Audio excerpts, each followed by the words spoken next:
Bueno,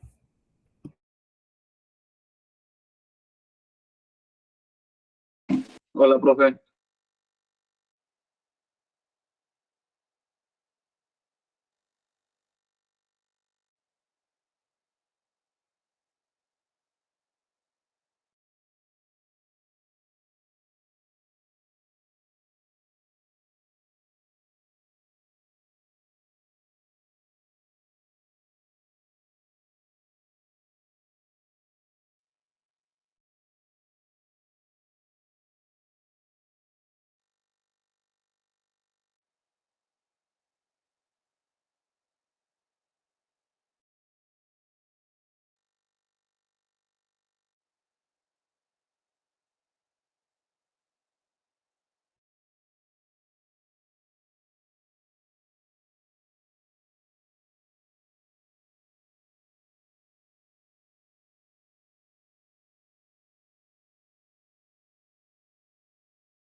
¿cómo están, jóvenes?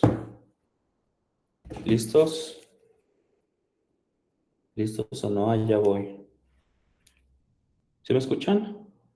Sí, Sí, buenas tardes.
Muy bien, ¿se ve en la pantalla?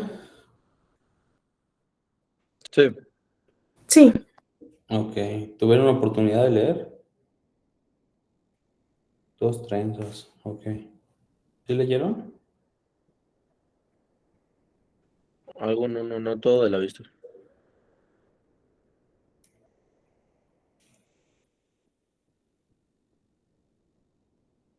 ¿Han visto esa película?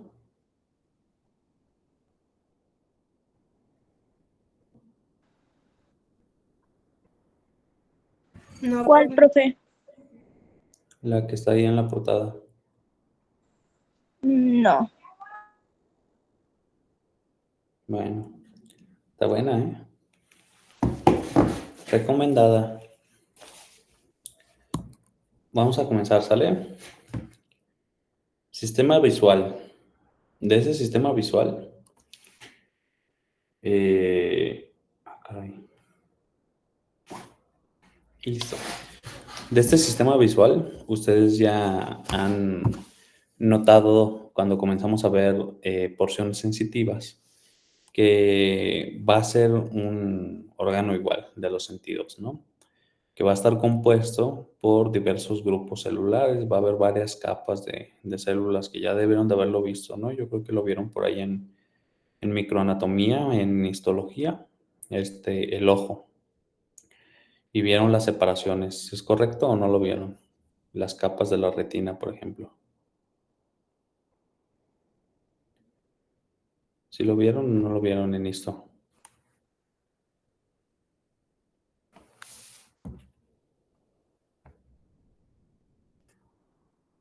En esto no, pero en anatomía sí. ¿En anatomía vieron las capas de la retina? ¿Todas las capas? No como tal, pues así como a nivel histológico, pero en esto me parece que no vimos el ojo. Ok, bueno. Este, ok, pues vamos a tener nosotros diversas porciones pues oculares y vamos a tener muchas eh, áreas específicas en donde se encuentran estas células receptoras o sensitivas, ¿no? Entonces el ojo puede detectar dos características, la luz de la luz, la longitud de onda y el brillo de la misma.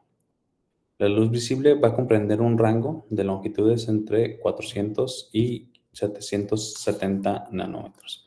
Todo lo que se sale de este rango, pues es una luz que no es capaz de ser captada por nuestros ojos.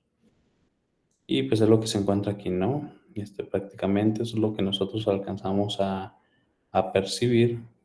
Y pues bueno, acá están los rayos ultravioleta, los cuales no captamos, rayos X, rayos gamma, infrarrojos, radares, bandas de radio.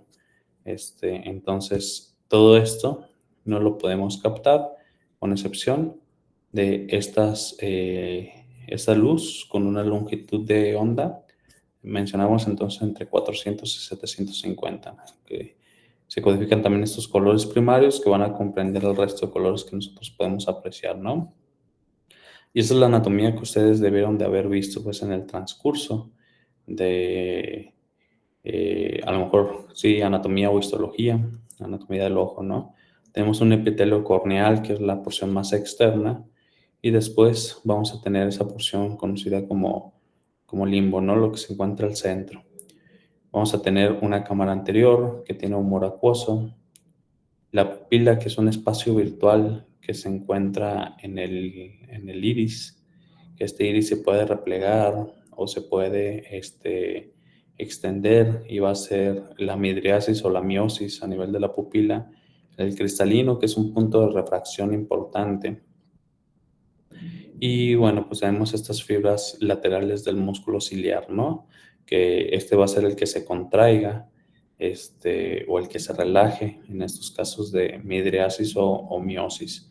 Un humor vítreo que está más posterior.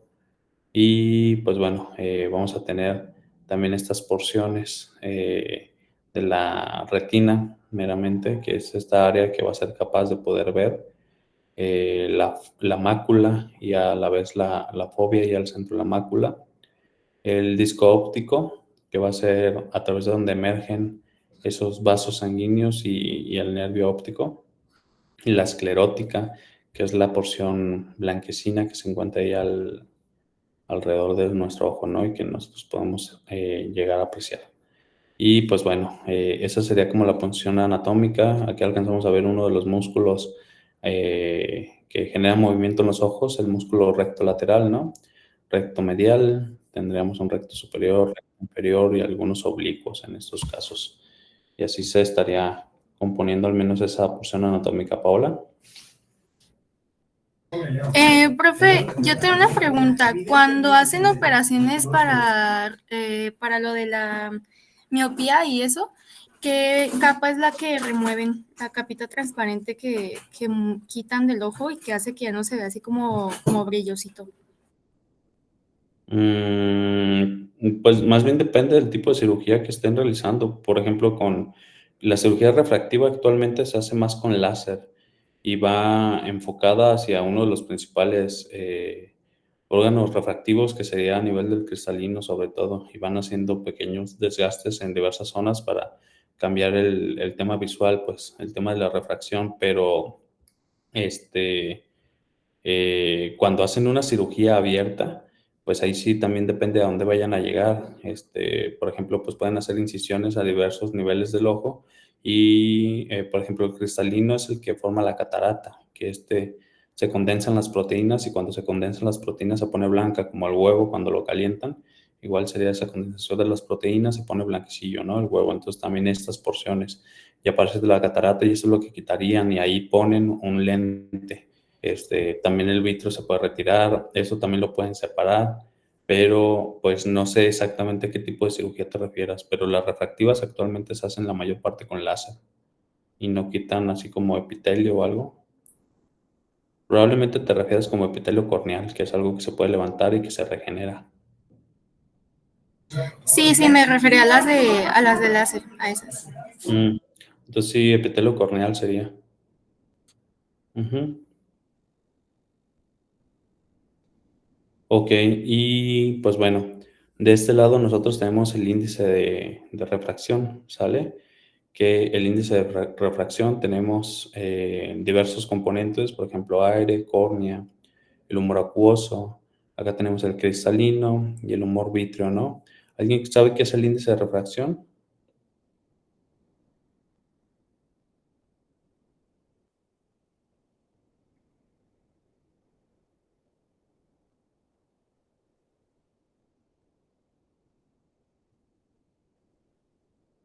Ok, pues bueno, ese índice de refracción en su libro lo debieron de haber visto como la diferencia prácticamente del paso de la luz del vacío hacia alguno de los componentes, ¿no?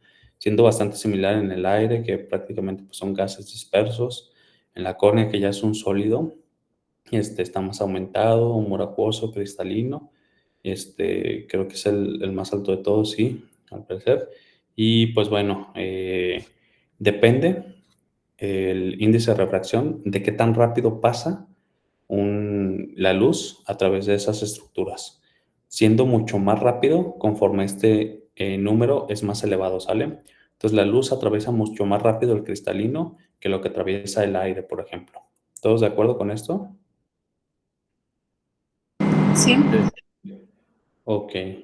La mayor parte de refracción del ojo entonces se da a nivel del cristalino. Es como nuestro lente. Este sería el lente intraocular que nosotros tenemos, ¿no? Que de hecho es lo que van a cambiar en esas personas con cataratas o lo que van a desgastar con esas terapias de láser. Nada, otra muestra, pues al menos ahí anatómica de este aspecto. Edwin. Que es una pregunta. ¿El índice de refracción es diferente al poder dióptrico? El índice de refracción, sí, el índice básicamente sería la capacidad que tiene para pasar la luz a través y el poder dióptrico es las dioptrías que nos ofrece cada una de las porciones del ojo. No, ok, gracias. A ti. Muy bien, entonces, pues bueno, aquí vemos igual la conjuntiva, el epitelio corneal, la córnea como tal. Después tenemos la cámara anterior, que va a tener este humor, este, el iris, que lo vemos aquí, el músculo ciliar, ¿no? Aquí está cristalino. Vamos a tener acá unas fibras zonulares del ligamento suspensor que van a ayudarnos a hacer la refractividad del propio cristalino. Tenemos el humor vítreo, la cámara vítrea o cámara posterior. Y pues bueno, vamos a tener la retina, ¿no? Acá, en esta porción. Y pues el nervio óptico como tal, la fobia, que sería este punto de mayor capacidad visual. eh, y pues bueno, vemos cómo entran arteria y vena central de la retina y el nervio óptico en estas porciones. Acá vemos el recto superior, acá tenemos el recto inferior. Ok, y pues bueno, en dependencia de la disposición de vidrios, se pueden generar cambios, al menos en el discurrir de los impulsos lumínicos, ¿no? Por ejemplo, si este es tal cual recto a la entrada, los rayos discurrirán en ese mismo sentido. Pero si los desplazamos en ángulos, estos pueden también desplazar los propios rayos de luz, que eso sería el por qué los diversos tipos de lente, pues, van a hacer que los puntos focales puedan converger antes o después, y eso les van a ayudar a las personas cuando tienen miopía o astigmatismo. Por ejemplo, aquí tenemos una luz procedente de una fuente alejada al momento de que llega un lente, que ¿qué tipo de lente sería en este caso?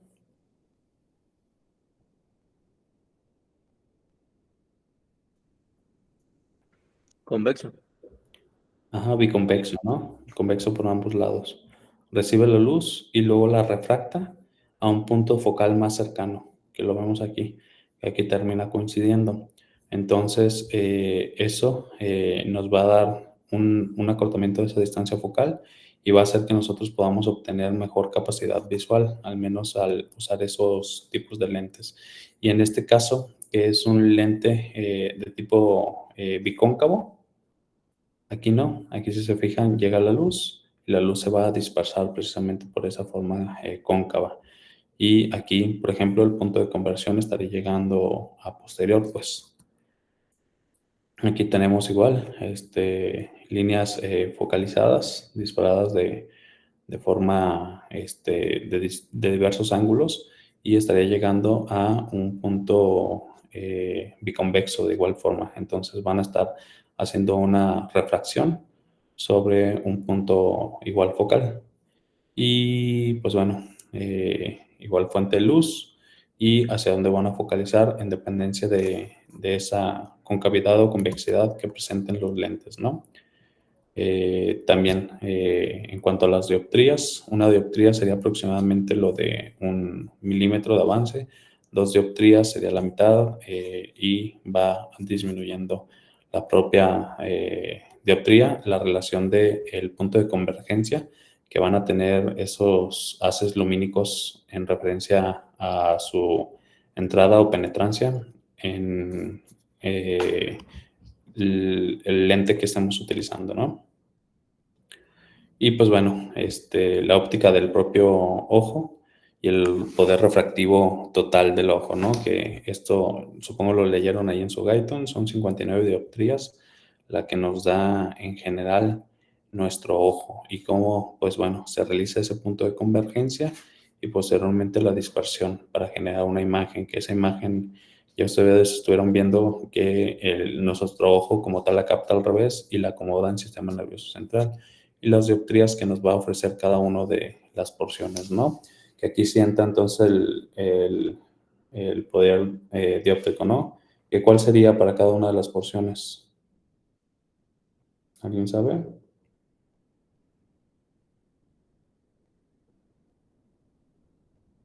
De las que están en la imagen. Ujú.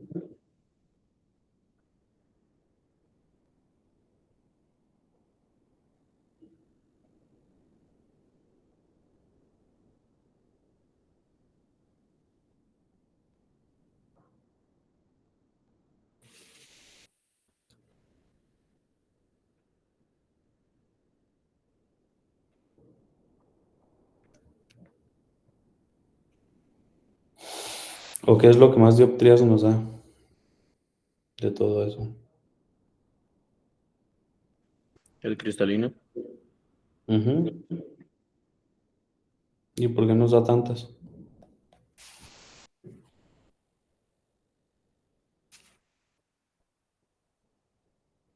Es lo que participa como el foco puntual, lo que hemos visto en las imágenes pasadas. Ok, que sirve como área de convergencia, ¿no? Prácticamente, si ustedes están viendo, en esta porción tenemos igual un lente que es biconvexo, ¿no?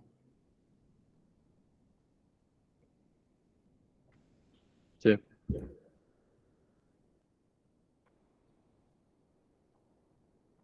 Ok. ¿Sí están despiertos todos o nomás estás despierto tú? Sí, profe, pero está difícil. No leímos. ¿Por qué no leyeron? Yo, porque no me acordaba que íbamos a ver este tema hoy.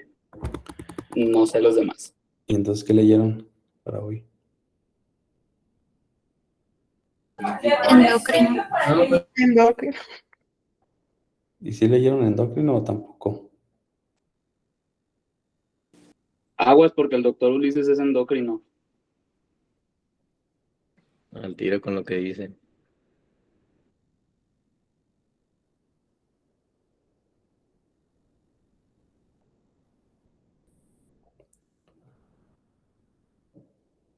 ¿Nadie lo leyó?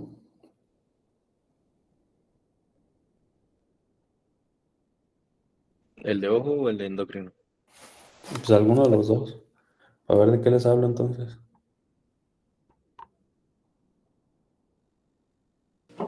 Sí, hay que seguir viendo óptico, el del ojo. O sea, ¿tú sí leíste óptico? No, profe, yo no, pero está muy padre el tema. Yo voy a intentar participar.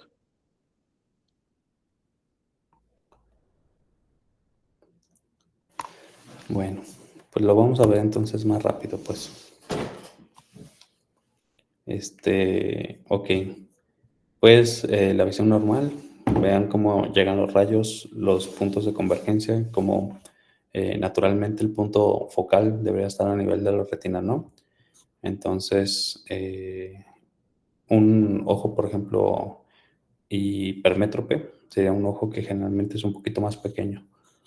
Ese ojo hipermétrope, si se fijan ustedes, llegan los rayos y al momento de que entran al propio pues, ojo, hacen o ponen un punto focal posterior. Entonces lo que ustedes necesitarían de un lente es que los hagan converger desde un poco antes, para que cuando lleguen a la área de la retina ya hayan tenido su punto focal en esa región. En un problema de miopía, en este caso no.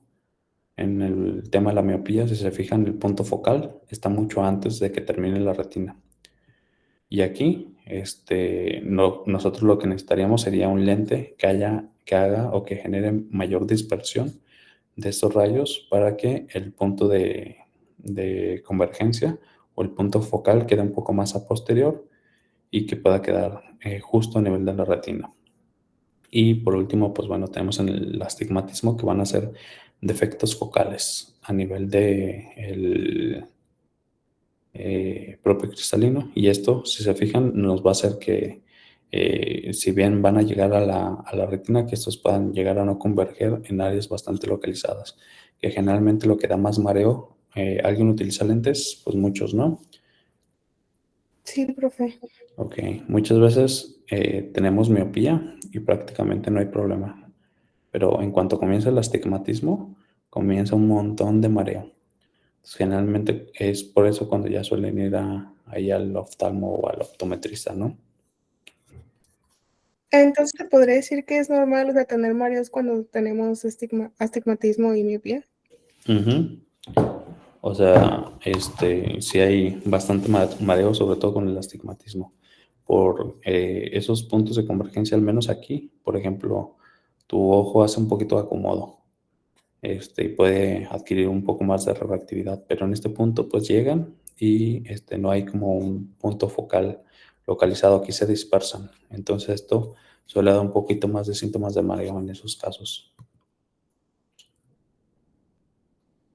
Y bueno, esto es lo que estamos viendo.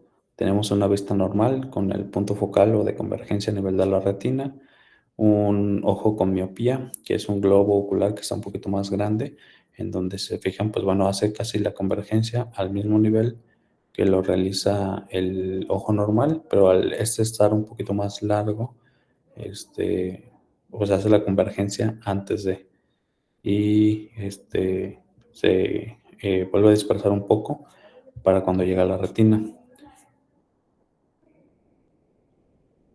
Y pues bueno, si nosotros le pusiéramos en este caso un lente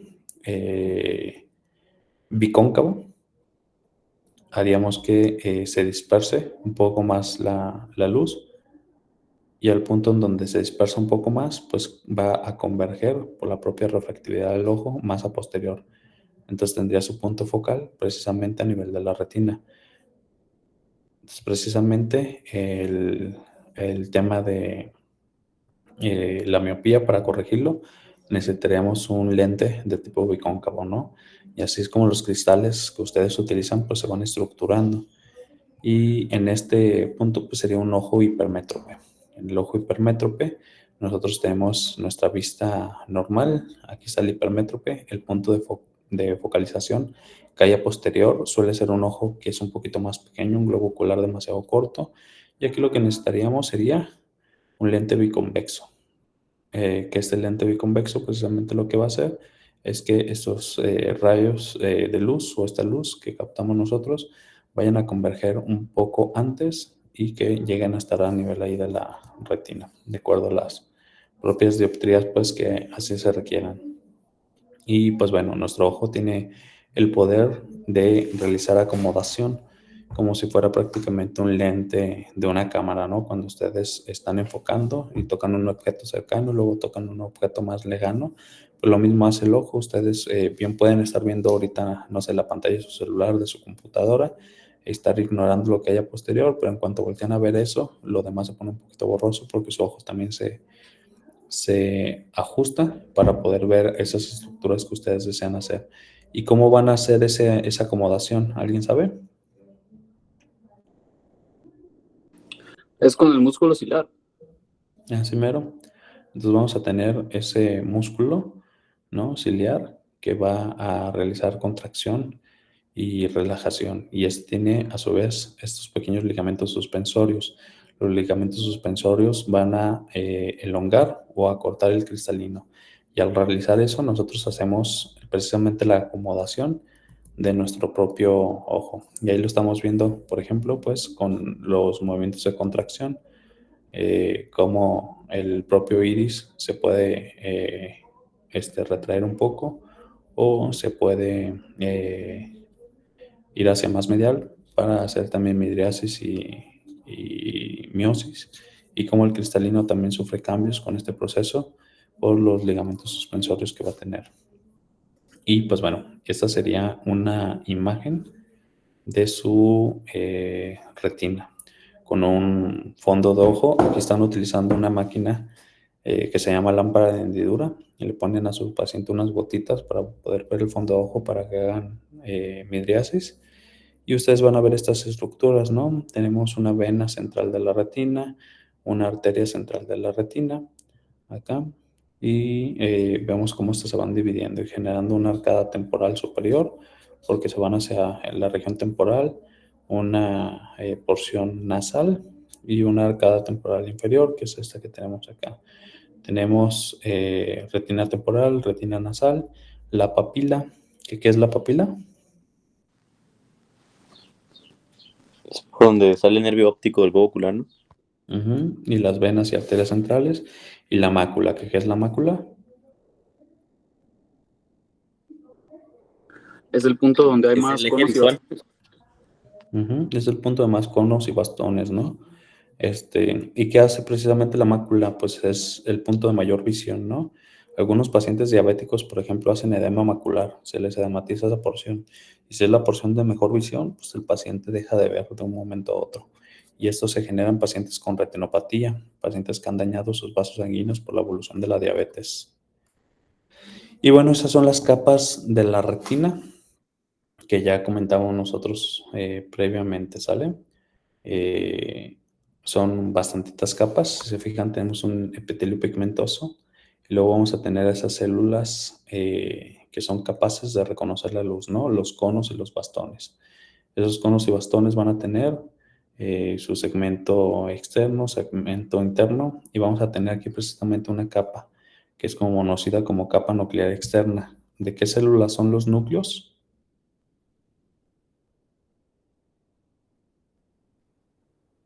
¿De qué De células? los conos. De los conos y los bastones, ¿no?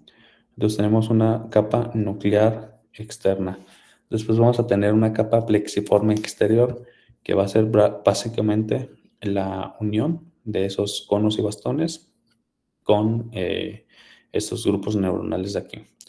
Después de esa unión vienen los núcleos de estas neuronas, que se va a llamar capa nuclear interna.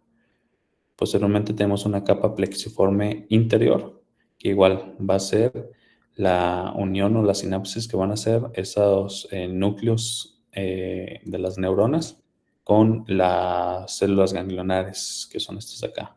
Y esa unión se le va a llamar como plexiforme interno. Después tenemos la capa de células ganglionares y al final las fibras nerviosas. Y eso es lo que va a componer a las propias capas de la retina. Perdón, creo que me sacó con mi teléfono y no veo quién está levantando la mano, pero pueden hablar. Ok, sí, que le quería preguntar si en la capa nuclear interna es donde están las células horizontales, bipolares y las amácrinas. Uh-huh. Y pues bueno, lo que van a hacer estas capas, pues básicamente son el reconocimiento de la luz, la transcripción bioquímica y enviarlos hacia los puntos cerebrales integradores, ¿no?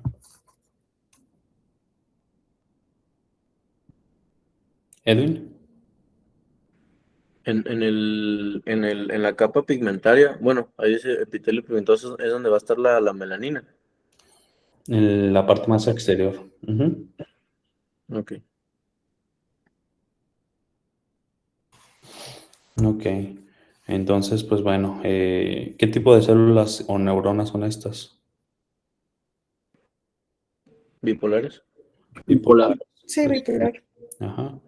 Son bipolares y pues son las que mencionó su compañero como amácrinas, ¿no? Acá tenemos la A de amácrinas, ¿no? ¿Y qué más tenemos? ¿Qué dijo? La horizontal. Horizontales. Uh-huh. Las bipolares horizontales, que serían estas acá, ¿no? H de horizontales. Profe, Ok. una pregunta.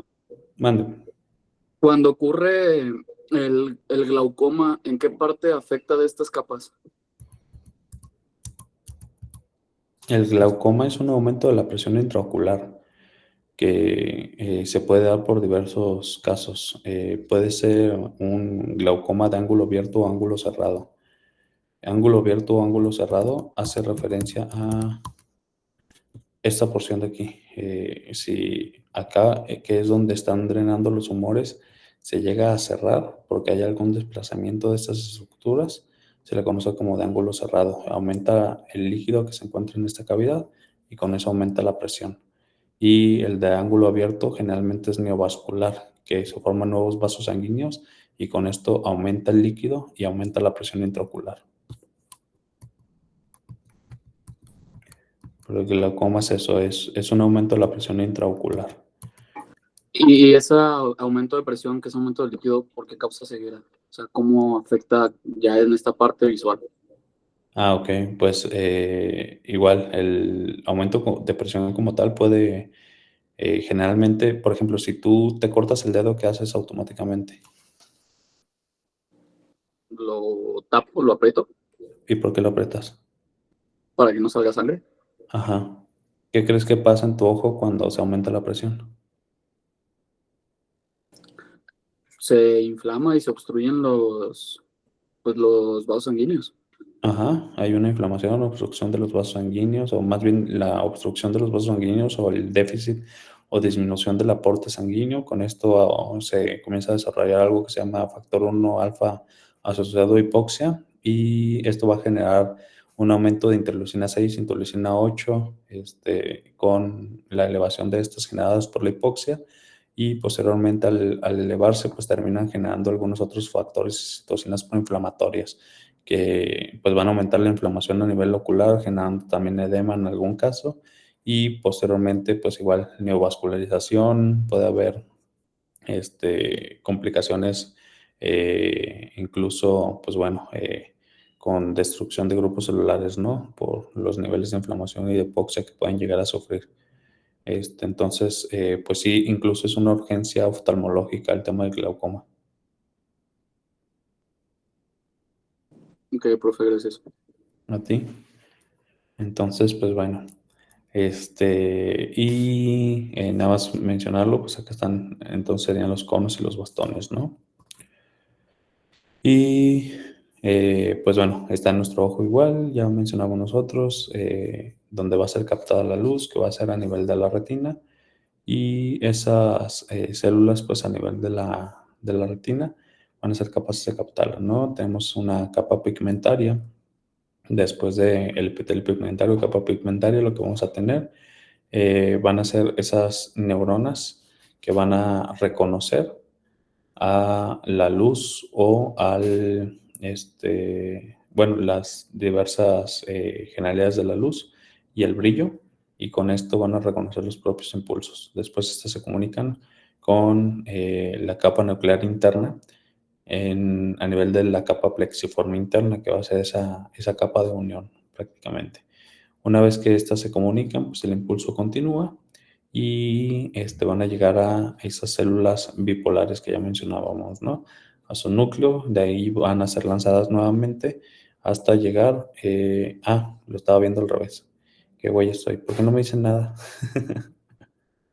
Epitelio pigmentario, cono, bastón, y pues bueno, ahí está, capa plexiforme externa, las células horizontales que le van a dar soporte, tenemos las células bipolares y las células amacrinas, ¿no? Y estas a su vez, pues bueno, se comunican con la capa nuclear o las células ganglionares y después las fibras nerviosas. Entonces, epitelio pigmentado, tenemos conos, bastones, la capa plexiforme externa, con la unión con las células que ya mencionaba también su compañero hace un momento, células horizontales.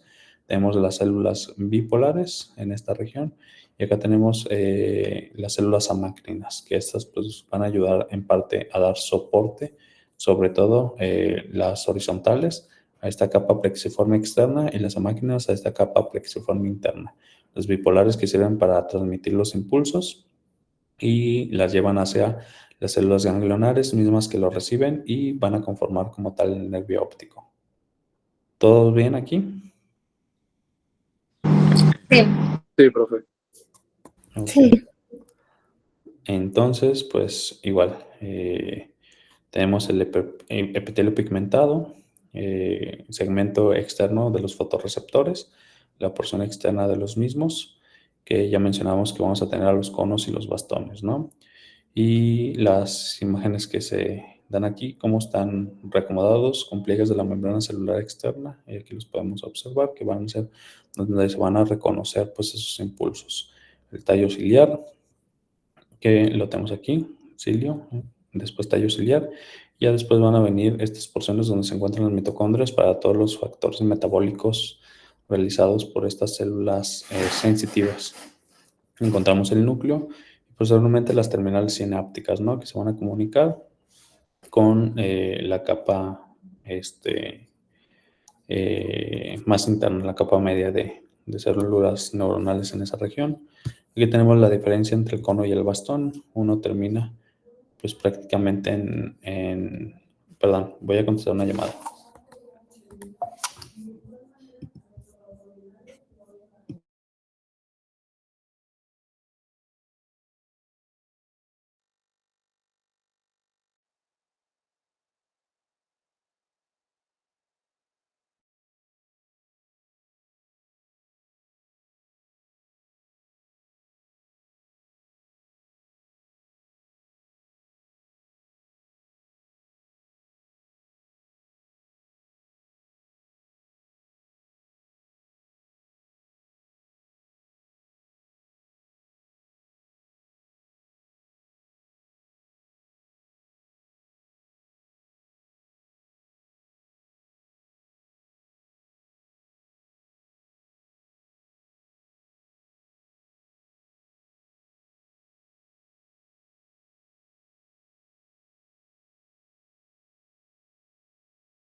Perdón, ¿ya me escuchan? Sí, profe. Sí. Ok. Pues bueno, entonces los bastones tienen los discos y los conos van a tener los sacos. ¿Qué ve cada uno? ¿Alguien sabe qué ve cada uno? Los bastones son los que distinguen cantidad de luz y los conos son los que distinguen colores. Así mero. Los conos van a tener diversos grupos de fotones que pueden detectar, ¿no? Y los bastones, van a servir para la intensidad de la luz. ¿Cuáles son más sensibles?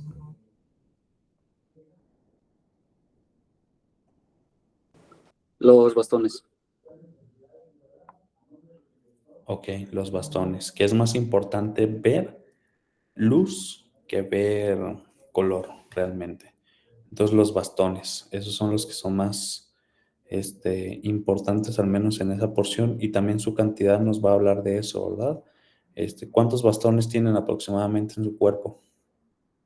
3 millones, creo, una cosa así. Muchos más, ¿no?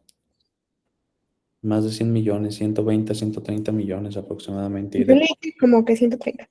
Ajá, 130, 120, 130. ¿Y de conos?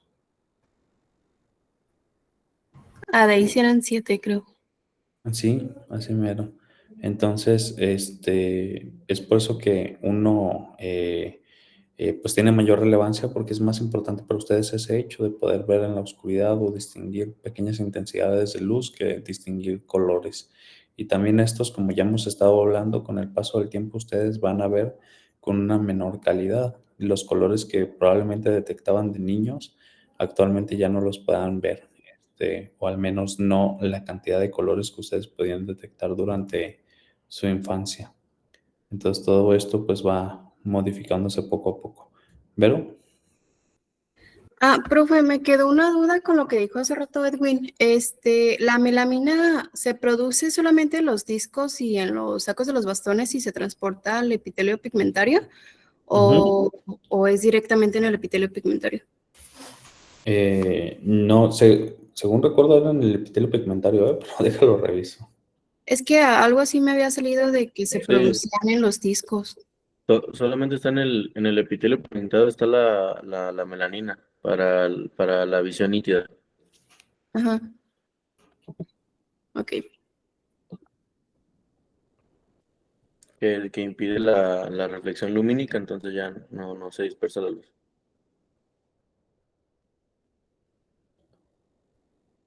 Pero de la producción también se da ahí entonces. Yo tenía entendido que sí, ¿eh? Igual ahorita lo reviso si gustas. Ah, sí, perfecto. Capaz ujú.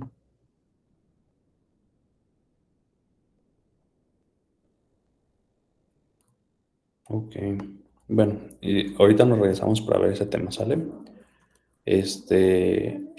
Pues bueno, el punto de exposición y las cantidades celulares en cada una de las diversas porciones que nosotros vamos a tener.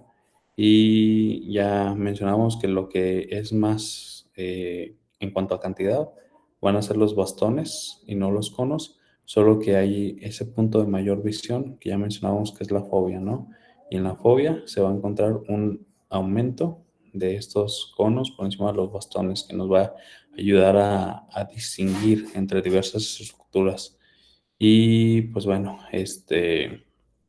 la mayor parte del ojo va a estar encaminada hacia los bastones y nada más esa fobia va a contener alto contenido de conos.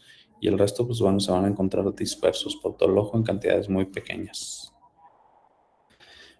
Los fotorreceptores son células capaces de detectar luz y generar señales eléctricas que reflejan variaciones en la intensidad luminosa ambiental. Estas son neuronas sensoriales y la retina contiene dos tipos que ya mencionamos, conos y bastones. Los fotorreceptores forman sinapsis con las neuronas bipolares que las veíamos en esta parte, serían esas neuronas bipolares. Y pues bueno, que a su vez hacen sinapsis con otras, transmitiendo los impulsos posteriormente hacia la corteza cerebral. Los bastones, acá están, tienen un umbral bajo, o sea, se despolarizan, son muy sensibles, son estimulados por luz de baja intensidad y sirven para la visión nocturna, ¿no?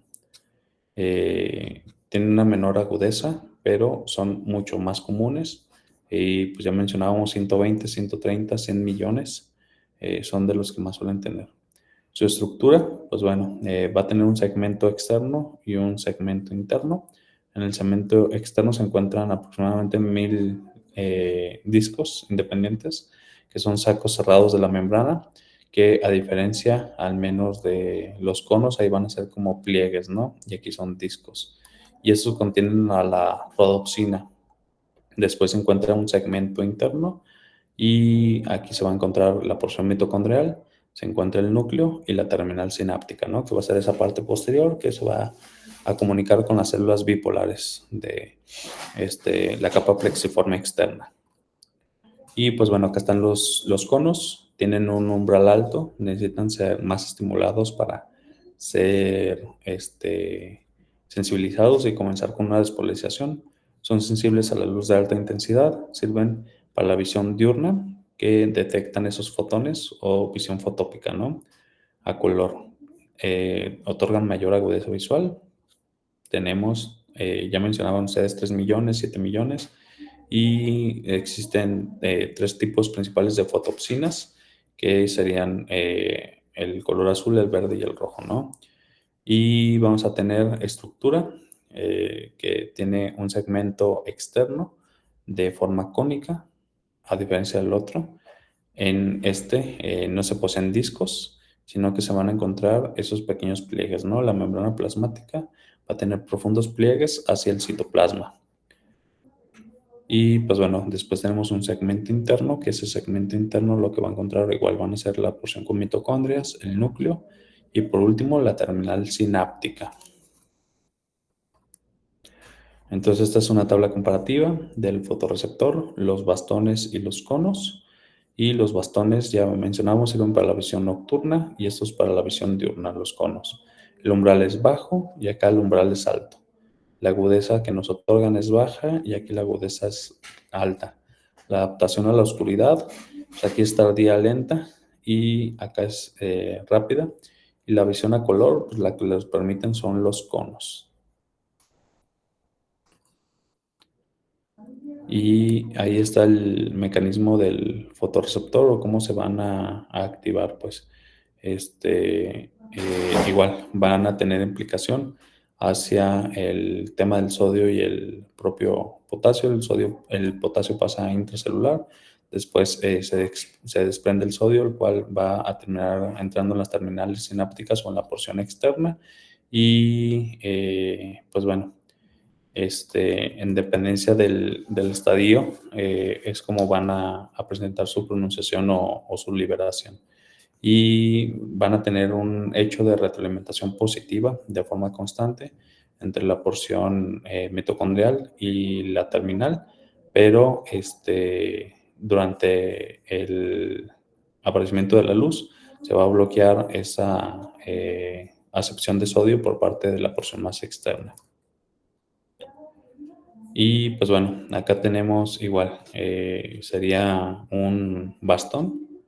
En este caso vamos a tener igual una terminal, una porción interna con su núcleo, la porción donde se encuentran más presentes las mitocondrias, y acá está la porción de los propios discos, ¿no? Que si hacemos un corte lo vamos a apreciar de esta forma. Vamos a tener salida de potasio en la oscuridad, y ya mencionábamos nosotros la entrada de sodio de forma constante. Y cuando existe este impulso de la luz, el canal de sodio se va a bloquear, y al bloquearse el canal de sodio, pues se despolariza la propia célula. Después viene la entrada de calcio y va a venir el impulso nervioso que se va a transmitir hacia las neuronas bipolares en esa región. Entonces, pues prácticamente en este caso de la luz, pues va a encontrar la disminución de ese GMP cíclico. Con la disminución del GMP cíclico viene el cierre del canal de sodio, y al existir el cierre del canal de sodio, viene la despolarización celular y el impulso nervioso. ¿Todos de acuerdo con esto? Sí. Sí. Ok. ¿Alguien levantó la mano? No, perdón, le apreté sin querer. Ok. Y pues bueno, igual para estos procesos se van a utilizar diversos tipos de sustancias relacionadas con una vitamina, ¿no? ¿Cómo se llama la vitamina?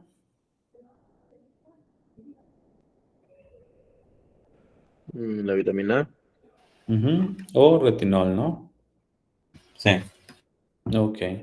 Entonces, por ejemplo, aquí tienen un disco en un bastón, sería en este caso.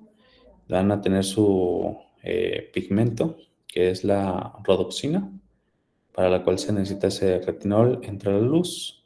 Y al interactuar en esta porción, tenemos una proteína o un receptor acoplado proteína G, libera su porción alfa y se va a asociar ese GMP cíclico, ¿no? O bueno, el GTP libera un GMP y comienza a actuar como GMP cíclico. Ese llega y se acopla a el receptor de sodio, el canal de sodio, cierra el canal perdón, lo mantiene abierto el canal de sodio y en caso de que lo cierre por la disminución del mismo, viene la despolarización celular en este caso. Y pues bueno, aquí está el tema de la rodopsina y la función del retinal, ¿no? Que básicamente lo que va a hacer es como un ciclo, se utiliza la rodopsina, llega el retinal y se transforma en cisretinal, transretinal y luego retinol. Y esa rodopsina se separa en el retinal y se separa también en la opsina, que vienen sus procesos metabólicos a metarrodopsina 2 y transducina. Y pues bueno, la subunidad alfa que se separó, que es esta que veíamos acá, de este lado, se une al, o transforma el GDP y la unión de un AMP después de que tuvo su función como AMP cíclico para conformar un nuevo GTP.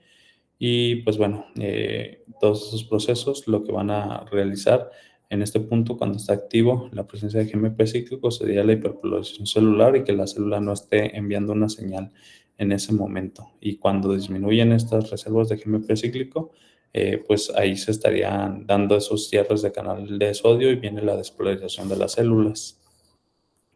Entonces, el mecanismo del fotorreceptor es entrada de luz incidente, el cambio estructural en el retinal del fotopigmento, viene un cambio conformacional del fotopigmento, activación de la transducina, activación de la fosfodiesterasa, disminución del GMP cíclico intracelular. Al disminuir el GMP cíclico intracelular se cierran los canales de sodio y al cerrarse los canales de sodio viene hiperpolarización, disminución de la liberación del transmisor sináptico y respuesta de las células bipolares y otros elementos neuronales.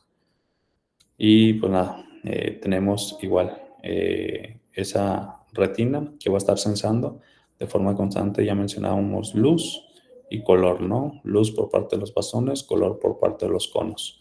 Los rangos de luz que nosotros podemos apreciar de 400 a 650 aproximadamente, y donde suelen actuar más estas porciones de los conos y los bastones. Y pues bueno, en los rangos de luminosidad en los cuales se suelen incorporar. Y eso es el cómo discurren esas raíces nerviosas y hacia dónde se van. Por ejemplo, es lo que mencionábamos nosotros de que la visión generalmente es cruzada. Lo que ve la porción nasal de su ojo es el campo temporal. Lo que ve la porción temporal de su ojo es el campo nasal, o sea, aquí se cruzan. Y lo mismo del ojo derecho, lo que ve la porción temporal es el campo nasal y lo que ve la porción nasal es el campo temporal. Entonces lo están viendo cruzados, ¿no?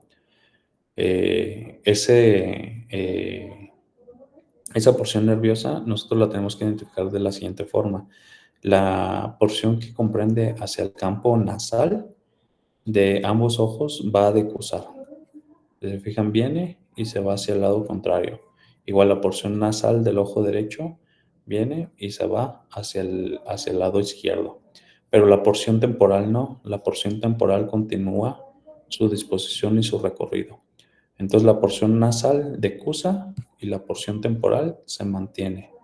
¿Sale? Después llegan y hacen sinapsis en el cuerpo geniculado lateral y desde aquí se envía hacia la corteza occipital.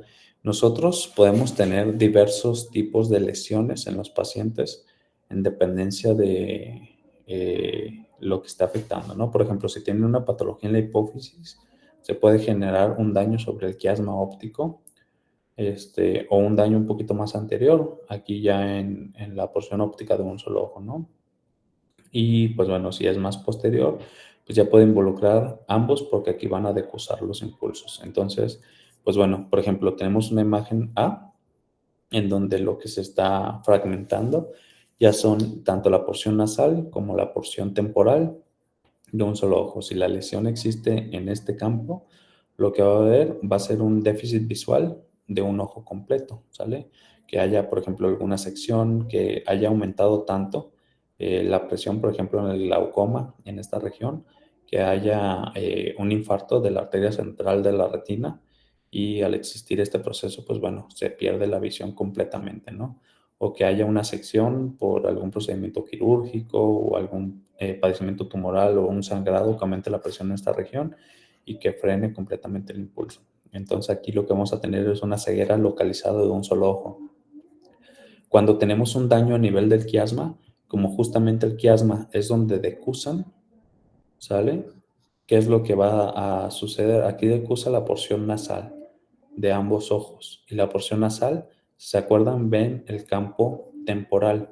Entonces, las personas, por ejemplo, cuando hacen daño del quiasma por un tumor hipofisario, son personas que tienen algo que se le conoce como hemianopsia bitemporal, donde no van a ver ninguno de los campos temporales, ¿sale?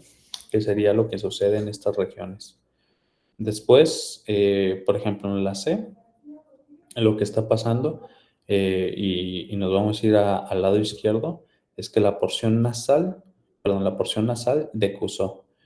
Entonces, la porción nasal que decusó es la que ve el campo temporal del ojo derecho.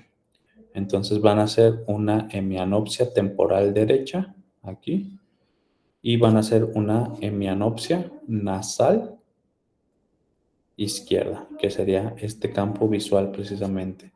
Entonces, en este caso, por ejemplo, si hubiera una lesión aquí del lado izquierdo, pero de ese lado izquierdo posterior al quiasma, van a tener hemianopsia, mencionamos temporal derecha y hemianopsia nasal izquierda, ¿no? Que serían las porciones que van a encontrarse involucradas aquí. Y el daño puede estar también posterior, que prácticamente lo mismo que van a ofrecer en esta región va a ser un daño muy similar a el que se encuentra en la imagen superior. Pero aquí se alcanza a establecer cierto punto de control a nivel central del ojo.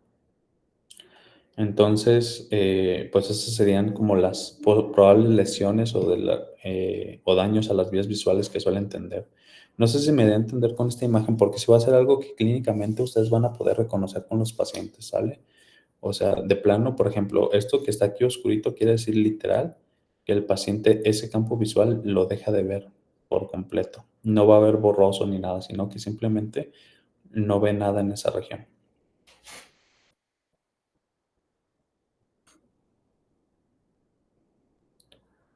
¿Sí me entienden? ¿Sí me da a entender? Sí, sí, queda claro. Ay, sí, perdón. Sí. ¿Todos? ¿De verdad? Sí. Bueno, yo sí. Bueno. Entonces, pues prácticamente lo mismo que ya mencionábamos, está la porción nasal y la porción temporal. La porción temporal no cruza, se mantiene de la misma vía, y la porción nasal, esa sí cruza. La porción nasal del ojo izquierdo ve la porción temporal o el campo visual temporal, y la porción temporal ve el campo de visión nasal de ese ojo izquierdo. Y pues bueno, nada más ahí decusan. Esto de aquí sería quiasma óptico. En dependencia de dónde se encuentre el daño, va a ser el tipo de ceguera que van a ocasionar. Si es en esta región, pues pierden la visión completa de un ojo. Si es en estas regiones, son las dos que decusan, o sea, las dos porciones nasales. Si se pierden las dos porciones nasales, van a terminar generando en el paciente una hemianopsia temporal bilateral, ¿no? Y pues bueno, si se dañan a posterior, pues ya depende exactamente el punto de daño, pero ya van a ser cruzados. Van a tener un daño, aquí sería el campo nasal del ojo izquierdo y acá sería el campo temporal del ojo derecho. Y pues bueno, su sinapsis que van a hacer a nivel del núcleo geniculado, y posteriormente se van a ir por dos vías, una vía magnocelular y una vía parvi o parvocelular, que estas van a ser, las magnocelulares tienen axones más largos y las parvocelulares van a tener esas terminales un poquito más largas y los axones cortos en esta región. ¿Y dónde se va a integrar? En la corteza visual primaria, que es el área de Brodmann número 17. Entonces, corteza visual primaria, área de Brodmann número 17.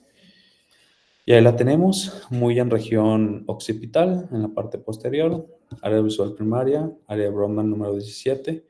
Se encuentra, pues bueno, cercana a ese surco calcáreo y la estría visual.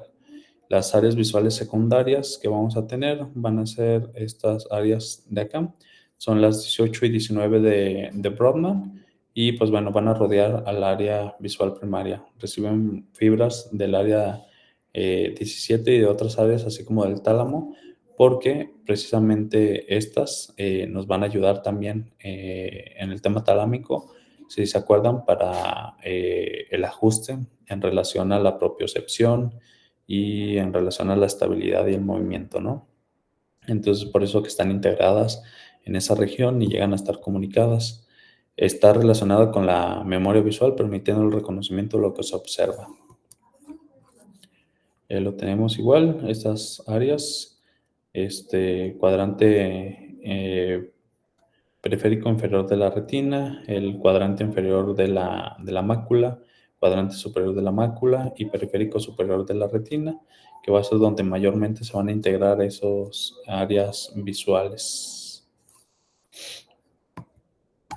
Y pues bueno, estos de acá, igual B1, sería para la corteza visual primaria, la región más central. Luego se encuentra B2, B3 y BP para el procesamiento continuo de los campos visuales más grandes, que serán los que se encuentran a continuación más periféricos, ¿no?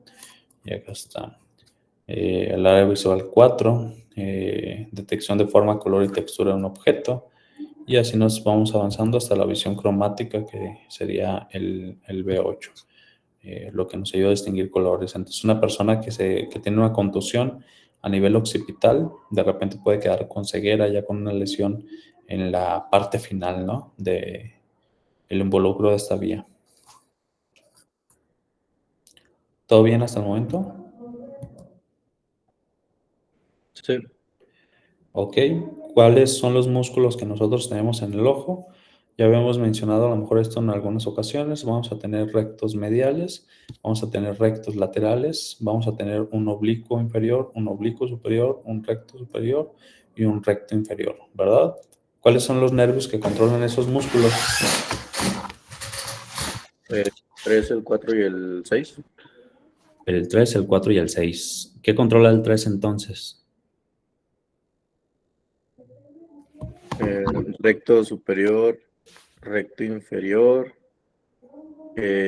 oblicuo inferior y recto medial. Así mero, muy bien. Y controla también el músculo ciliar y el músculo elevador del párpado, ¿no? Son los 6 músculos que suele controlar el tercer nervio craneal. Y luego tenemos un recto lateral, que ¿quién lo va a controlar? El 6. ¿Qué es? ¿Cómo se llama? Patético. ¿Seguro que el 6? Abducens, ¿no? Patético. Abducens. Abducens. ¿Cuál es el motor ocular externo? El 3. El No, ese 3. es el motor ocular común.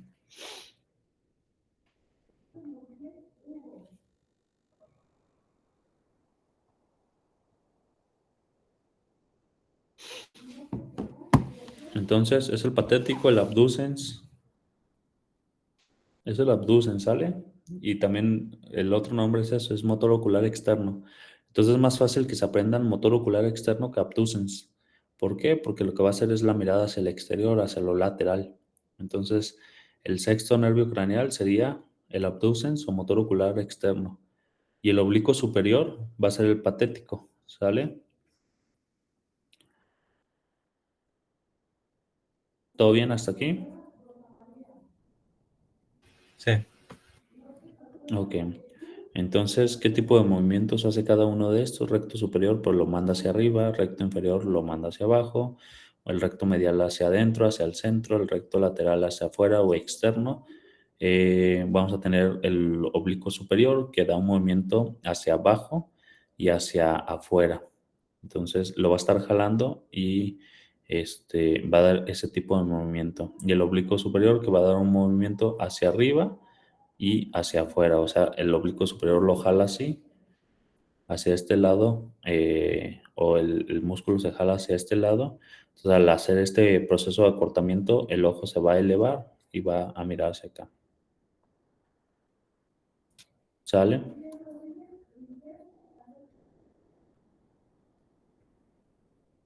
Sí.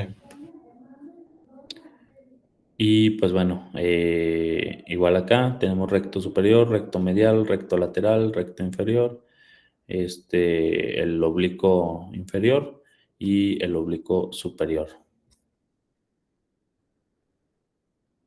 En cuanto a los nervios, entonces el lóculo motor o motor ocular común le va a pegar casi a todos, como mencionó su compañero, recto superior, recto inferior, oblicuo inferior y recto medial en conjunto con el músculo elevador del párpado y también el músculo ciliar. Esos serían.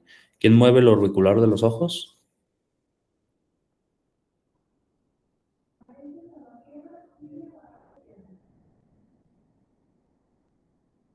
El oculomotor. No, el facial, ¿no? Sí. Entonces, el que hace que su ojo se cierre es el facial. El que hace que su ojo se abra es el tercer nervio craneal, ¿va? El motor ocular común.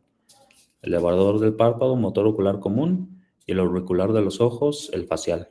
¿Sale? Si tiene una parálisis facial, no van a poder a lo mejor hacer ese cierre. ¿Todo bien aquí? Aunque Sí. parece que el cierre de los ojos es más algo secundario que primario, pues. O sea, si ustedes relajan el elevador del párpado, van a poder cerrar el ojo. Lo que no van a poder hacer es como si les entrara jabón, ¿no? Cuando apachurran los ojos, que eso es de lo que se encarga el auricular, prácticamente. ¿Va? Sí. Muy bien. ¿Dudas con esto? No, profe. Seguros. Profe, con respecto a lo de la transmisión de la información visual, recuerdo haber leído algo sobre el núcleo geniculado, pero no recuerdo exactamente qué así. Es este de acá. El núcleo geniculado es prácticamente una unión sináptica entre las células ganglionares, que eran las últimas porciones de la retina, avanzan, discurren por las vías ópticas hasta llegar aquí, al núcleo geniculado. Y en el núcleo geniculado van a hacer o establecer una sinapsis nueva con neuronas magnocelulares y parvicelulares, que esas neuronas magno y parvicelulares lo que van a hacer es llevarlo ya a la corteza visual primaria. Entonces el núcleo geniculado va a ser ese punto de sinapsis entre las neuronas ganglionares y que eran la última capa de la retina con las neuronas magnocelulares y parvicelulares que van hacia la corteza visual primaria.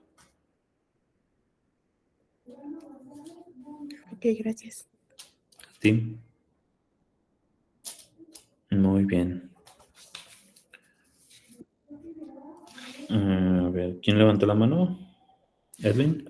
Las parvocelulares son para color y magnocelular para la luz, ¿verdad? Ujú. Ok.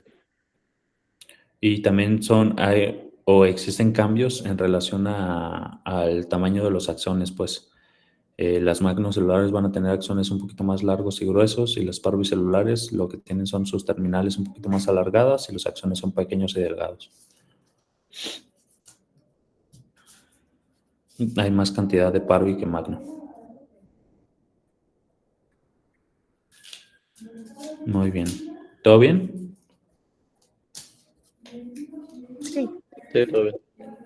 Perfecto. Pues bueno. ¿Sí leyeron Endócrino o no leyeron Endócrino?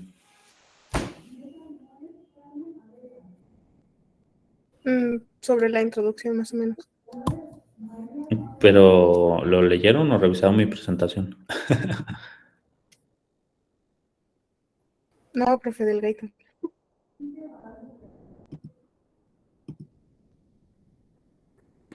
Ok. A ver, ¿qué leíste de Endócrino entonces?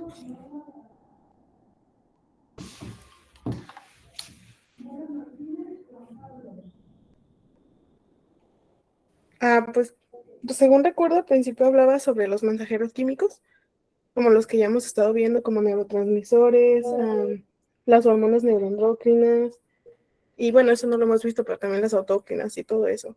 Y pues que iban a estar mediadas por diferentes glándulas como las Ay, olvidé el nombre. Bueno, las tiroideas y paratiroideas y eso. Ok. Bueno, está bien. ¿Quieren que veamos el tema? Renales, ya lo O recuerdo. sea, ¿sí me van a entender si pongo el tema?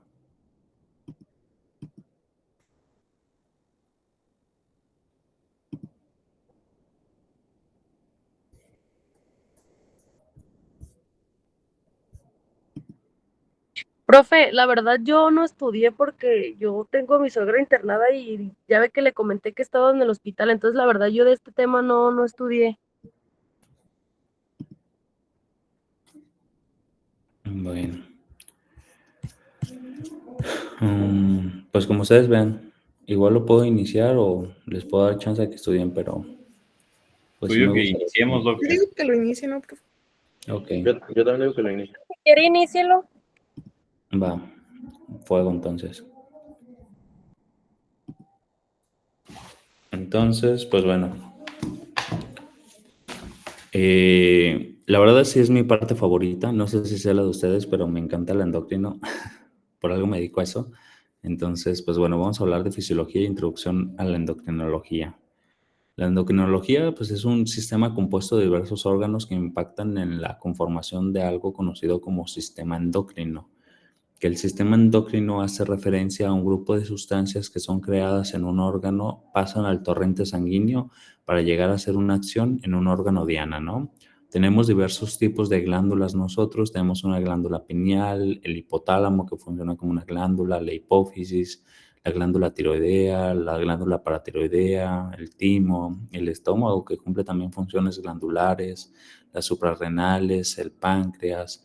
El propio riñón va a tener efectos también de tipo hormonales. El tejido adiposo es un tejido endocrino actualmente reconocido. Ya no es únicamente un tejido de reserva de energía o reserva energético, sino que es un órgano endocrino. El intestino delgado, los testículos y los ovarios, ¿no? Ovarios en mujeres, la que están los testículos en el hombre. Entonces, el sistema endocrino es un poquito complejo. Tiene muchos órganos involucrados y cada uno de estos se va a encargar de una función un tanto diferente. ¿Cómo se coordinan las funciones corporales? Pues bueno, se van a coordinar a través de múltiples actividades de células, tejidos y órganos del cuerpo. Están coordinadas mediante la interacción de diversos tipos de mensajeros químicos. Tenemos mensajeros químicos que son neurotransmisores, que esos ya los estuvimos viendo como dopamina, serotonina, GABA, glutamato. hormonas endócrinas, que estas cumplen una función en un órgano periférico, hormonas neuroendocrinas que van a tener un tropismo en tejido nervioso, hormonas parácrinas, hormonas autócrinas, intrácrinas y citocinas, ¿no? Que también cumplen una función de este tipo. Entonces, los neurotransmisores, pues son esos que sirven para comunicar, ¿no? Neurona a neurona, neurona a músculo o sitio de efección, y son liberados por las acciones terminales de las neuronas en las neuronas sinápticas y actúan localmente para controlar las funciones nerviosas. Entonces, neurotransmisores son utilizados por el sistema nervioso central. Las hormonas endócrinas, por su parte, ya lo mencionábamos, son producidas por una glándula y tienen una particularidad: son secretadas al torrente sanguíneo. Una vez que son secretadas al torrente sanguíneo, influyen en una célula diana que está a distancia de esta glándula primaria que va a generar las hormonas. Después tenemos a esas neuronas, hormonas neuroendocrinas que mencionábamos, que dentro de esas hormonas neuroendocrinas vamos a encontrar hormonas que se producen a nivel de dos núcleos, que sería el núcleo supraventricular y el núcleo preóptico, ¿no? Paraventricular y supraóptico. Paraventricular al lado de los ventrículos laterales y supraóptico por encima del quiasma óptico, y esos dos núcleos van a generar neuronas axones que van a llegar directamente a la neurohipófisis, y en la neurohipófisis posteriormente se da esa liberación de una hormona llamada ADH, ¿no? Y tenemos otras, estas de hecho también son neuronas de tipo magnocelulares, y tenemos otras parvicelulares que van a liberar sus hormonas al torrente sanguíneo en esta región, y después van a llegar aquí a la adenohipófisis, ¿no? Entonces las hormonas neuroendocrinas van hacia una célula diana que se encuentra en el mismo sistema nervioso. ¿Y cómo es que van a funcionar? Pues bueno, estas en algún punto van a entrar al torrente sanguíneo para ser llamadas así como endócrinas también. Después tenemos algunas hormonas parácrinas, que estas hormonas parácrinas, pues bueno, van a cumplir la función con una célula diana cercana. El único paso que va a ser que estas pasan hacia el líquido extracelular, el intersticio, para actuar sobre células vecinas. Entonces, estas no son secretadas al torrente sanguíneo, pasan directamente al intersticio y de aquí se mueven de una célula hacia otra. Entonces, aquí tenemos un receptor parácrino que lo reconoce desde ese líquido extracelular, y tenemos otra acción que son las células que producen hormonas autócrinas, ¿no? Que van a presentar la secreción y van a actuar sobre ellas mismas. ¿Cuál es la diferencia entre una célula que tiene una función autócrina y una que tiene una función intrácrina? ¿Alguien sabe?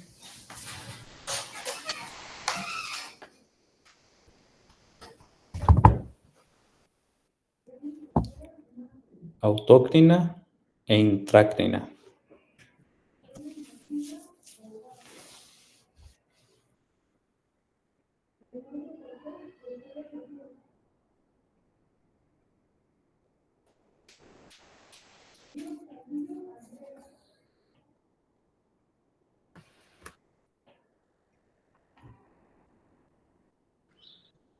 ¿Nadie?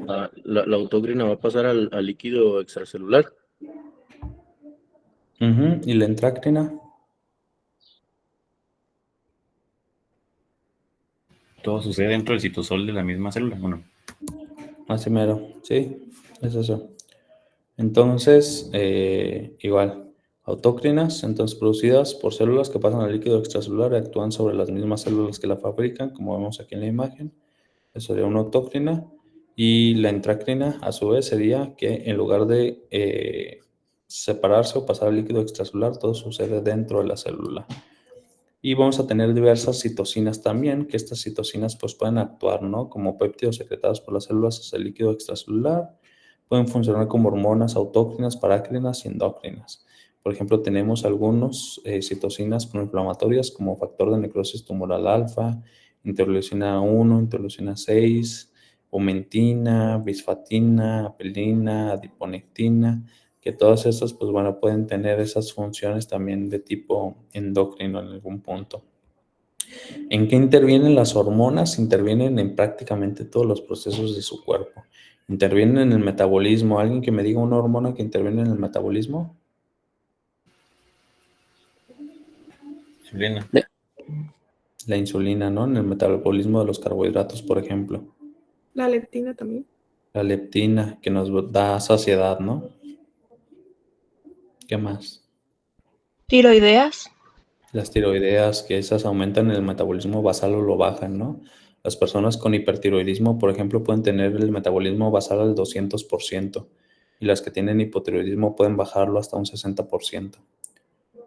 Ok, hormonas que intervienen en el crecimiento, ¿algunas? La La folículo GH, estimulante. el crecimiento. ¿Cuál? La del crecimiento, dijeron, pues sí. Sí, ¿Qué la más? Folículo estimulante. Sí. Las gonadotropinas, sobre todo mediados por los andrógenos y estrógenos, ¿no? No tanto ellas directas. ¿Qué más? ¿El utilizante? Pues igual, el mismo tema de la FSH. ¿Qué más? Bueno, los factores insulinotrópicos, ¿no? IGF-1, IGF-2. Durante el embarazo, la gonadotropina coriónica humana también tiene sus funciones. La propia insulina tiene ciertas funciones sobre el crecimiento. El equilibrio hidroelectrolítico, ¿como cuál? La hormona antidiurética. Antidiurética, la aldosterona, ¿verdad? No sé por qué salió un pez, pero pues hay un pez ahí. ¿Como cuál? Nos da la reproducción. Ahí sí, FSH, LH, ¿no? Testosterona, estrógenos, progesterona, funcionan en ese punto. En el comportamiento, ¿alguna que funcione en el comportamiento? Ahí pueden entrar las grupos de las catecolaminas. Pues tienen cierta función en ese apartado, pero pues incluso también hormonas como gonadales tienen cierta función en el comportamiento, ¿no? Luego los que se inyectan testo avientan las pesas en el gimnasio y todo ese tema, ¿no? O le pegan a las paredes Había o a las escuchado que puertas. Un compita la, de la trembolona hace eso, ¿no? Que las personas son muy agresivas. ¿Te dijo un compa o qué? Me dijo. Le dicen Richie. Y pues bueno, entre algunas otras funciones, ¿no? Las hormonas van a controlar un montón de procesos en el cuerpo y van a tener diversos tipos de estructuras químicas y síntesis de las hormonas. Existen 3 clases generales de hormonas: las hormonas que dependen de proteínas y péptidos, las hormonas que dependen de esteroides y los derivados de aminoácido tirosina. Entonces, dependientes de proteínas y péptidos, esteroides y derivados de aminoácidos. Las dependientes de proteínas y péptidos se encuentran, por ejemplo, la insulina, la PTH. Es bien importante que sepan su forma estructural. ¿Por qué? Porque al final también esto nos va a decir en dónde se encuentran sus receptores, ¿sale? Entonces, por ejemplo, yo les puedo poner una pregunta en el examen donde les diga, ¿a qué nivel actúa la insulina? Y les pongo, no sé, membrana celular, citosol, núcleo, sitios de unión a genoma. Entonces ustedes ya me contestan y saben que a lo mejor las hormonas de tipo proteínicas o polipeptídicas pues tienen sus receptores a nivel de la membrana. Lo mismo los esteroides, ¿no? Esteroides tenemos, por ejemplo, cortisol, aldosterona, estrógenos, testosterona, entre algunos otros. Los derivados de aminoácidos, la tiroxina, que es T4, y la adrenalina, ¿no? Adán Antonio. Sí, también yo había leído que se dividían como hormonas hidrosolubles y por eso es que tenían sus receptores acoplados en membrana, ¿no? Y liposolubles, ¿no? Las hidrosolubles la van a tener a nivel de la membrana, pero no son liposolubles, no pueden pasar a través del colesterol, entonces se limitan en esa región. Y las que sí pueden pasar, pues ahí tenemos al cortisol, a la aldosterona, a los estrógenos, ¿no? Que estas van a tener sus receptores, pues ya intracelulares, por ese paso que pueden tener a través de la membrana celular. Muy bien. Entonces, pues bueno, las hormonas polipeptídicas o proteínicas son almacenadas en vesículas secretoras hasta su utilización, y pues ya conocemos esto, ¿no? Cómo se genera, viene ese proceso de replicación, transcripción del DNA, se forma un RNA mensajero, luego viene la traducción, en el retículo endoplásmico rugoso. Posteriormente, pues bueno, pasan a ser empaquetadas en el aparato de Golgi. Se generan esas vesículas de secreción y hasta que llega un factor estimulante, que ya habíamos mencionado esto, generalmente tenemos un aumento del calcio citosólico o del AMP cíclico, va a venir la exocitosis de las vacuolas preformadas. La mayoría de las hormonas son de este grupo, proteínicas o polipeptídicas, y las hormonas van desde 3 aminoácidos. ¿Como cuál? ¿Cuál tiene 3 aminoácidos?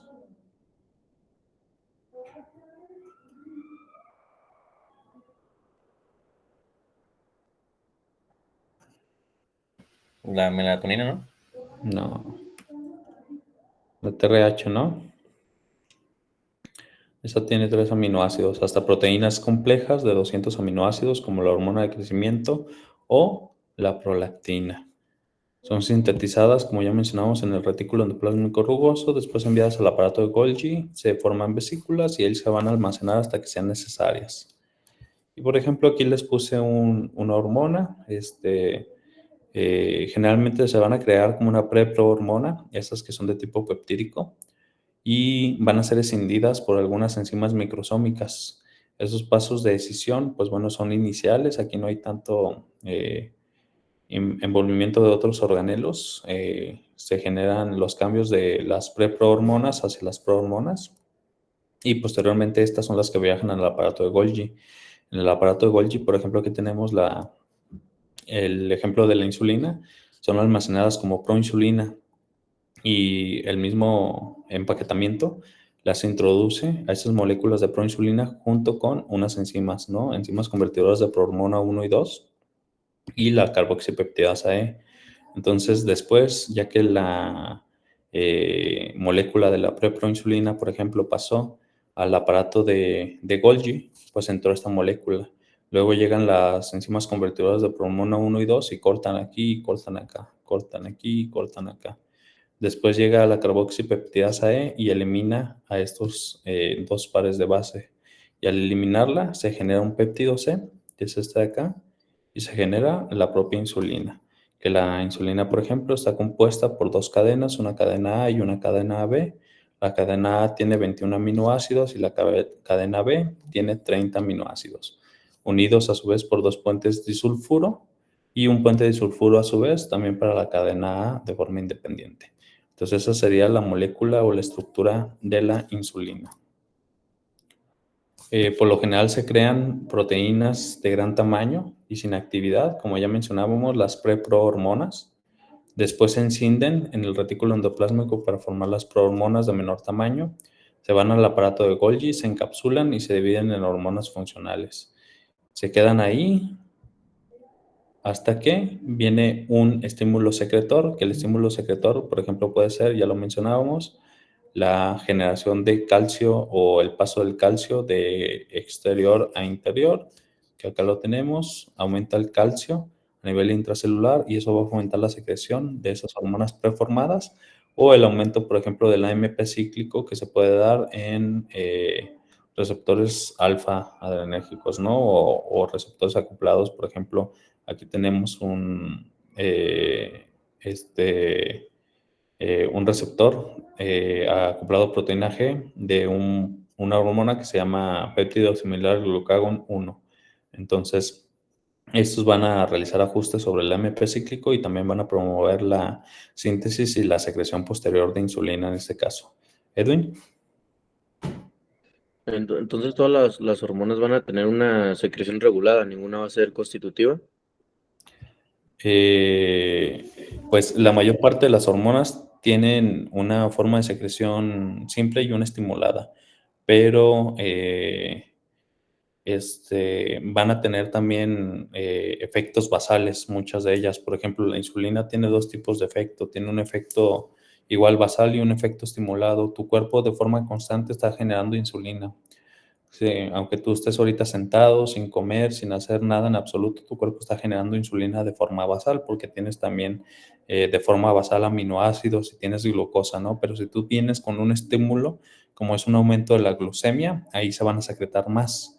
Entonces, sí depende más bien de cada mecanismo hormonal, el tipo de secreción que van a presentar. Por ejemplo, también la PTH, pues tiene Estas células que producen a la PTH van a tener un receptor o un sensor sensible a calcio, ¿no? Y este está sensando constantemente los niveles de calcio en sangre. En caso de que el calcio baje, se da una actividad más promovida de esta paratormona o esta PTH.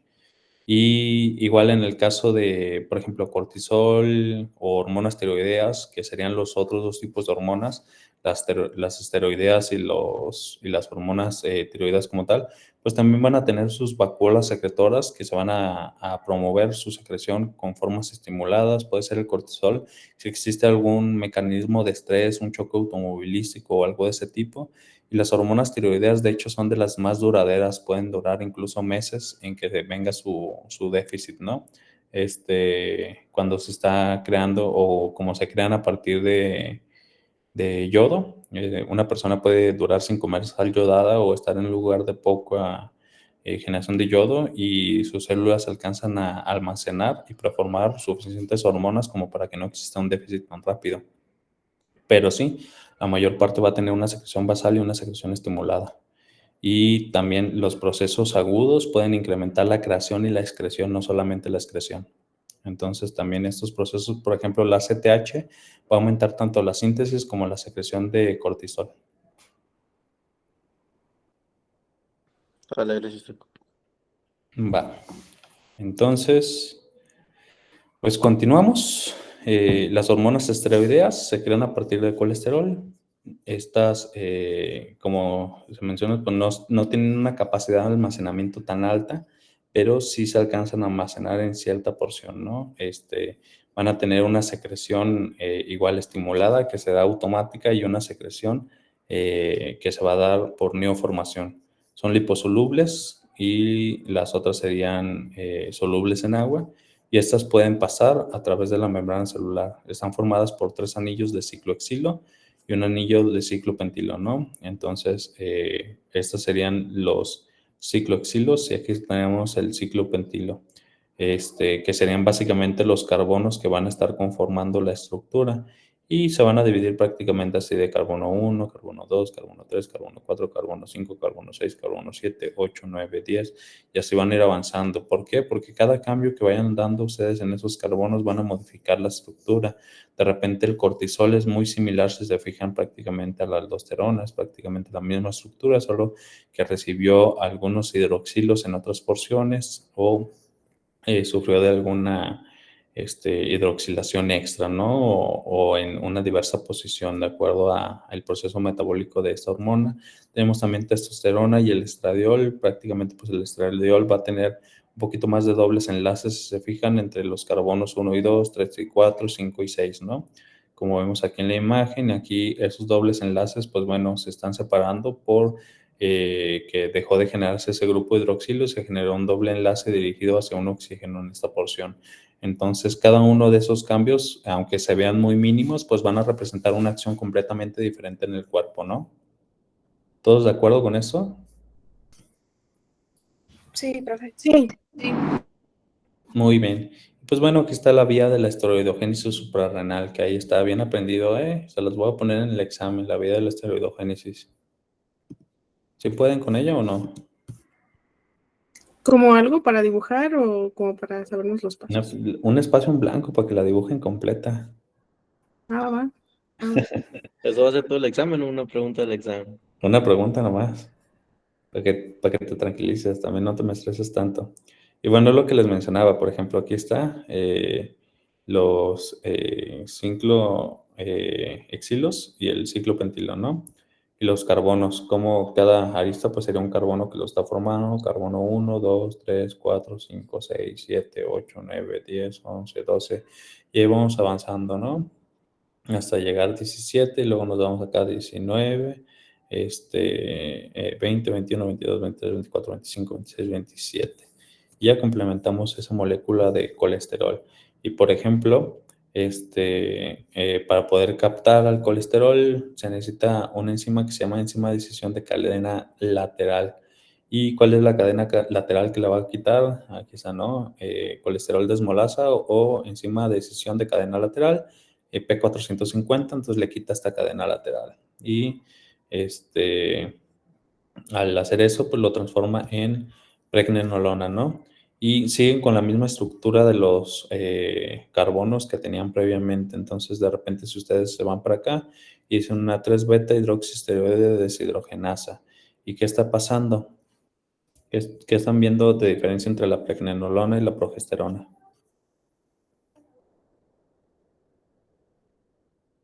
¿Se le quitó un hidrógeno? Se le quitó un hidrógeno en el carbono 3, ¿no? Entonces, por eso se llama 3-beta hidroxisteroide deshidrogenasa. O sea, le quitan un hidrógeno en esta porción, en el carbono 3, y únicamente queda con el oxígeno. Entonces, uno de los dobles enlaces que tenía se lo van a pegar ahí, ¿no? Y si continúan, por ejemplo, aquí está una 21-beta hidroxilación. Entonces, ¿dónde estaba el carbono 21? Se van acá a la parte superior y ven que el 21 está acá arriba. Entonces, de este lado va a ser. ¿Y qué están viendo entonces entre una y otra? Pues igual buscan carbono 21 y aquí le están poniendo un hidroxilo extra, ¿no?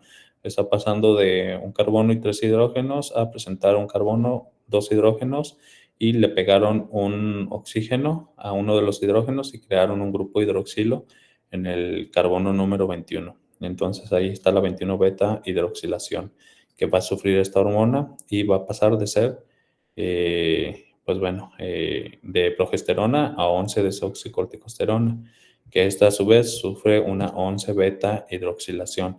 Y lo mismo, van a buscar el carbono 11 y ahí se va a estar dando el cambio, ¿no? Que vemos dónde está el carbono 11, lo vemos aquí.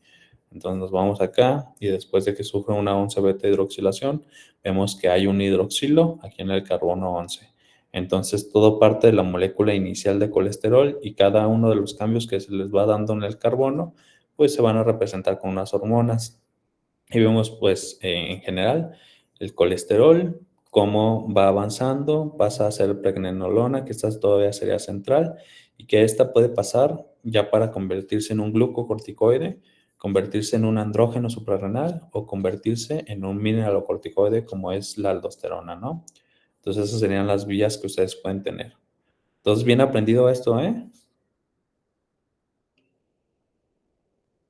Ya dijo. Ánimo. Y bueno, tenemos las hormonas amínicas derivadas de la tirosina. Son, por ejemplo, las hormonas tiroideas, almacenadas como macromoléculas de la proteína tiroglobulina, que es como un arbolito de Navidad, y luego les dibujo eso. Y en sangre se relacionan con la globulina ligadora o fijadora de tiroxina. Y las hormonas suprarrenales se crean en la médula suprarrenal. Estas son la adrenalina y la noradrenalina y son secretadas por exocitosis. Verónica. Sí, le quería preguntar, ¿por esa proteína de la tiroglobulina es que pueden durar hasta meses? Ajá, por el almacenamiento que se le da en esa región y sobre todo la alta concentración de yodo que tenemos. Y en el caso de las proteicas, profe, ¿esas cuánto pueden durar almacenadas o no tienen como un tiempo límite? En el cuerpo, pues depende también del tipo de estímulo que tengas. Por ejemplo, en el paciente críticamente enfermo, una hormona tiroidea puede tener bastante utilización. Entonces, el paciente con enfermedad, aunque no sea tiroidea, pero críticamente enfermo, va a hacer de hecho una hipotiroxinemia. De repente bajan la cantidad de tiroxina en sangre hasta que su cuerpo las vuelve a estar generando. Y luego, al principio, como la utilizan más, baja la TSH y luego esta se va a subir. Y hacen ahí bastantes juegos, pero depende mucho de la utilización que le esté dando tu cuerpo a las hormonas, es cómo se van a comportar. Bueno, gracias.